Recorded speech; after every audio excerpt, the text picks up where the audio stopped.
அதுக்கு அடுத்து நீங்கள் பார்த்தீங்கன்னாக்கா சனிக்குரிய தொழில்கள். சனிக்குரிய தொழில்கள் என்னென்னா பெரிய பெரிய ட்ரக்ஸ், மெதுவாக செல்லக்கூடிய கனமான வாகனங்கள், பூமியில் வந்து தாது பொருட்களை தோண்டி எடுக்கிறது, சோப்பு பொருட்கள், ஆயில், எண்ணெய் சம்மந்தப்பட்ட பொருட்கள், இதெல்லாம் வியாபாரம் பண்ணுறதுக்கு உங்களுக்கு எஃபியில் எழுத்துக்கள் ஆரம்பிக்கிற மாதிரியோ அல்லது நிறைவடைகிற மாதிரியோ நீங்கள் வச்சுக்கிறது நல்லது.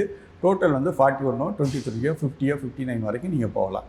அதே மாதிரி 9ஆம் நம்பருக்குரிய தொழில்கள், இந்த 9ஆம் நம்பருக்குரிய தொழில்கள்னு எடுத்துக்கிட்டிங்கனாக்க டாக்டர் தொழில்கள், ஹாஸ்பிட்டல்ஸ், ரத்தம் பார்க்கிற தொழில்கள், லேபரேட்டரிஸு, இந்த மாதிரி ரத்தம் பார்க்கிற தொழில்கள் எல்லாமே நீங்கள் பார்த்தீங்கன்னா ரியல் எஸ்டேட்டு, பில்டர்ஸு, இதெல்லாம் பார்த்தீங்கன்னாக்க உங்களுக்கு 9ஆம் நம்பர் சம்மந்தப்பட்டது, செவ்வாய் சம்மந்தப்பட்டது. இந்த செவ்வாய் சம்மந்தப்பட்டதுக்கு எழுத்துக்கள் கிடையாது. ஆனாலும் கூட நான் வந்து சொல்கிறேன், அதுக்கு ஒரு எழுத்துக்கள் இருக்குது. என்னென்னு கேட்டிங்கனாக்க NKLD அப்படின்னு 4 எழுத்து இருக்குது. டி, NKLD, இந்த 4 எழுத்துக்களில் ஆரம்பிக்கலாம், நிறைவடையலாம். ஸ்போர்ட்ஸ் சம்மந்தப்பட்ட பொருட்களும் இந்த வியாபாரம் பண்ணலாம். ஸோ இந்த மாதிரி இருக்கும்போது 41 வர மாதிரி வச்சுட்டு இந்த எழுத்துக்களில் ஸ்டார்ட் ஆகிற மாதிரியோ நிறைவடைகிற மாதிரியோ வச்சுட்டிங்கனாக்க தொழில் சம்மந்தப்பட்ட சாப்டர் இதுலேயே அடங்கிடுது எல்லாமே.